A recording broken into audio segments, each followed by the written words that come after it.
I oftentimes get stopped after programs with people sharing their stories or looking for some advice or coaching. I also get post program emails from more private conversations that people want to have about where they are at and where they want to go and why they're stuck.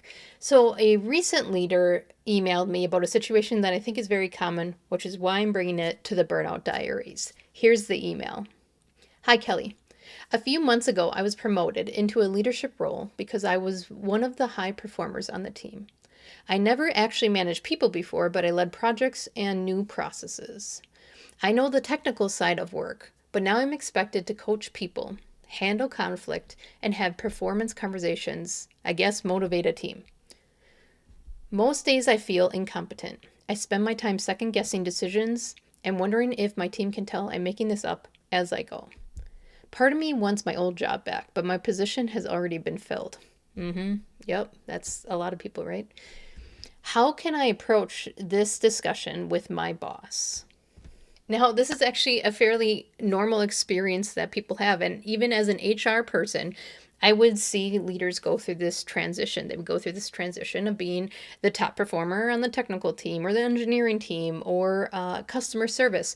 And now they're expected to shift gears and go from tactical to managing people. How do you take these initiatives and move them to execution? How do you let go of your old job tasks to the person who replaced you? It is definitely a change in transition. So off of this email, I can definitely see why they're stuck, why they're frustrated.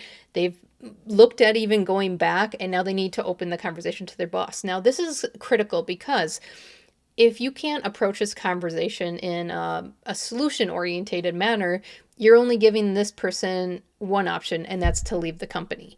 So we want to make sure that we're having open conversations around this, around leader transitions, so that we can make sure that we're addressing the gaps and support that they need. Now let's talk about what's going on.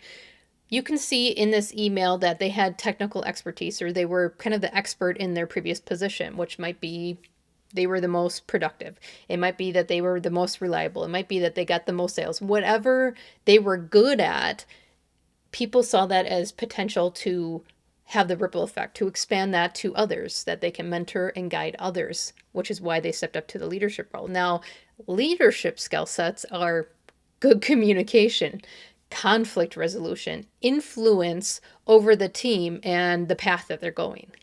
So that means when you get promoted from being the best at maybe technical things into people leadership, you're going from this old formula of I solve the problem.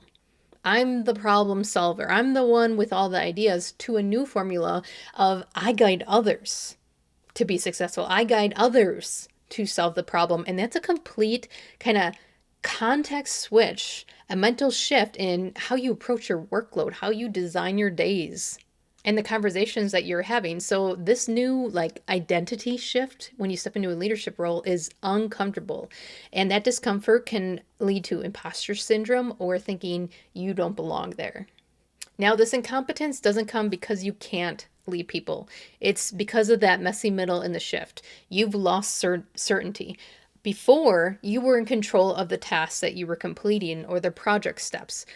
You were the expert before, and now you're a beginner again, which means you're in growth stage, and you, depending how long you were in that expert role, you might be learning for the first time in a long time. So you're moving from the person who knew all the things to the person who doesn't.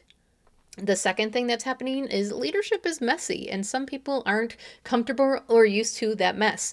You are in control of your own behaviors. So when you are a single contributor on a team, you can control your behaviors, responses, how things get done, deadlines. But leadership, you have to rely on other people. You have to delegate. You have to lean into other people's skill sets. And people are not like spreadsheets and steps in a project. They can be unpredictable. There's different behaviors amongst all different people. And there's going to be unknowns of what's next. What is next to happen with this person?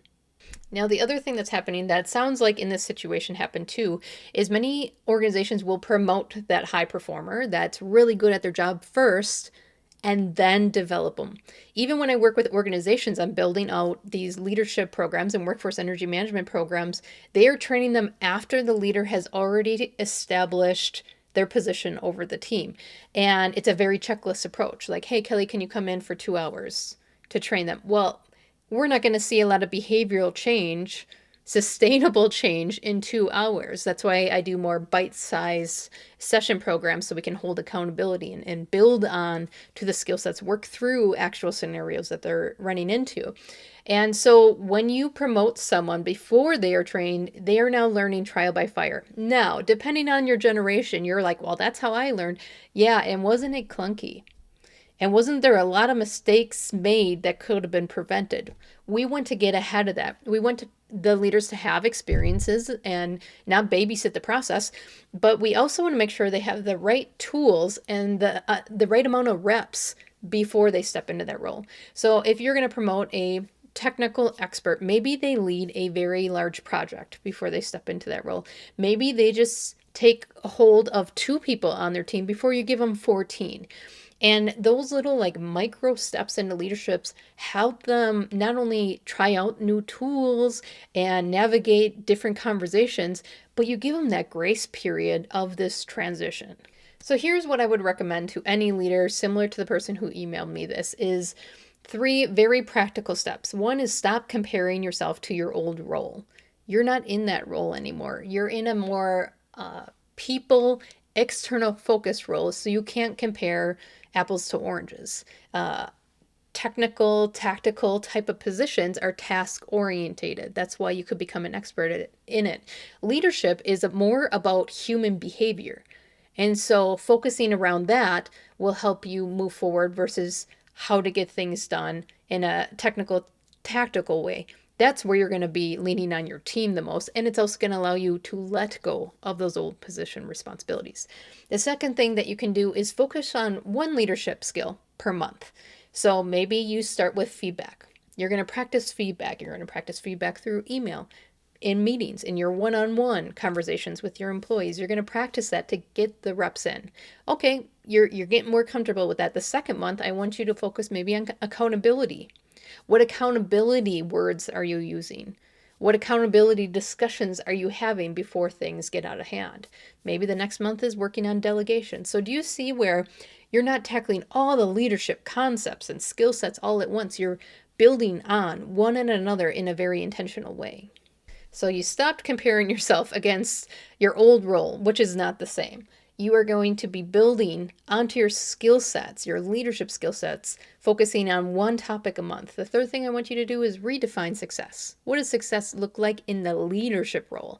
Success before might have been, I know all the answers because I'm the expert. Now it's going to be, how is my team growing?